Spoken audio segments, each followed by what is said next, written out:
Sir మాది ఇరుకుల గ్రామం. నా పేరు బలసుల అశోక్.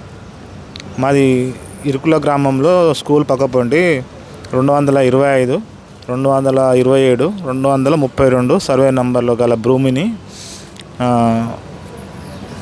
ఎన్ని గుంటలు? 21 గుంట భూమి ఎంఆర్ఓ గారు వేరే వాళ్ళకు పట్టా చేయడం జరిగింది. ఎన్ని రోజుల క్రితం? సార్ 7 నెల 14 తారీఖు 2024 సంవత్సరం, ఇదే సంవత్సరంలో చేయడం జరిగింది. 6 నెలలు అవుతుంది సార్. 6 నెలలకి వెళ్ళి మేము ఎంఆర్ఓ పైన కాంప్లిమెంట్ ఇవ్వడం జరిగింది. ఎంఆర్ఓ నిర్లక్ష్యం వలన ఇంత మేము 6 నెలల నుంచి రైతులము బాగా ఇబ్బంది పడుతున్నాం. మా భూమి మాకు ఇప్పించగలరని మేము కలెక్టర్ ఆఫీస్లో కలెక్టర్ మేడం గారికి సుతం ఇవ్వడం జరిగింది. ఇప్పటి వరకు దాదాపుగా ఒక 8, 9, 10 సార్లు ఇచ్చినాం సార్. ఏమంటారు దరఖాస్తు ఇచ్చినప్పుడల్లా చూద్దాం అంటారు మేడం. బిజీగా ఎంతమంది వస్తారు, ఎంతమంది సమస్యలు చేయాలి, మాది సుతం చేస్తానంటారు. కాకపోతే ఇంకా సమస్య రోజు రోజుకు కావడం లేదు సార్. వాళ్ళు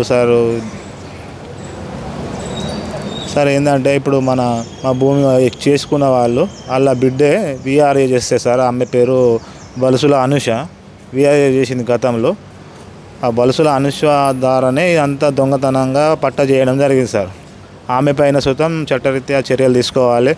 ఆ ఎంఆర్ఓ మీద సుతం చర్యలు తీసుకోవాలి గవర్నమెంట్ వాళ్ళు, తెలంగాణ ప్రభుత్వం మొత్తం వాళ్ళ మీద చర్యలు తీసుకొని వాళ్ళని సస్పెండ్ చేయాలి సార్. ఇలాంటి ఎన్ని చేస్తురో సుతం ఇప్పుడు మాయ అంటే చేసిరు సార్. ఇంకా ఎన్ని చేస్తురో సార్. ఇంకా ఎంతమంది మీరు అడిగితే అధికారులు చూస్తామంటారు సార్. రోజు అచ్చుకుంటూ పోవుడు. ఎంఆర్ఓ సార్ ఇప్పటికి గత 4 సార్లు పోయినాం సార్. వాళ్ళ పోయినప్పుడు అలా చూద్దాం, పొరపాటు జరిగిపోయింది, మిస్టేక్ జరిగిపోయింది, ఇదే చెప్తా అన్నారు సార్.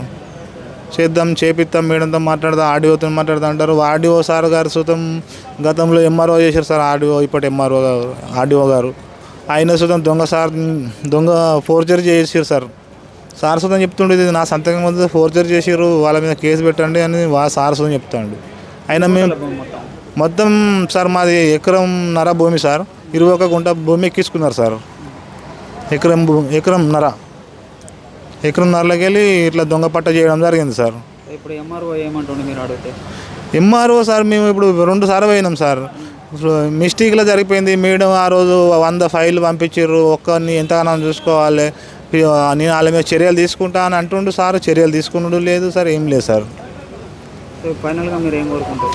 ఫైనల్గా మేము కోరుకునేది ఏంటంటే సార్, మేము రైతులం చేసుకొని బతికేటోళ్ళం సార్. ఇప్పుడు 6 నెలలకి మేము పని విడిచిపెట్టుకొని ఇదే పని అవుతుంది నిత్య. మా భూమి మాకు కలెక్టర్ గారు ఎంతో తొందరగా చేసి ఇవ్వాలని కోరుకుంటున్నాం సార్. ఎంఆర్ఓ మీదను ఈ బలుసుల అనుష అనేట ఆమె విఆర్ఏ చేసింది కాబట్టి ఆమె ద్వారానే ఇదంతా దొంగతనంగా జరిగింది. అనుష అందులో చేసింది సార్, విఆర్ఏ చేసింది. ఇవి మాకు ఎక్కించుకున్న వాళ్ళ బిడ్డనేమే. అందుకే అందులో డిపార్ట్మెంట్లో చేస్తుంది కాబట్టి ఆమె మీద యాక్షన్ తీసుకోవాలి సార్. ఆమె మీద మేము కొన్ని రోజులకి వెళ్ళి కాంప్లిమెంట్ ఇస్తున్నాం సార్. ఎవరు నిర్లక్ష్యం పట్టించుకుంటూ లేదు సార్. వచ్చినప్పుడు అలా కథ వెళ్ళగొట్టుడు, మళ్ళీ వచ్చుడు, పోవుడు, ఇదే పని అవుతుంది.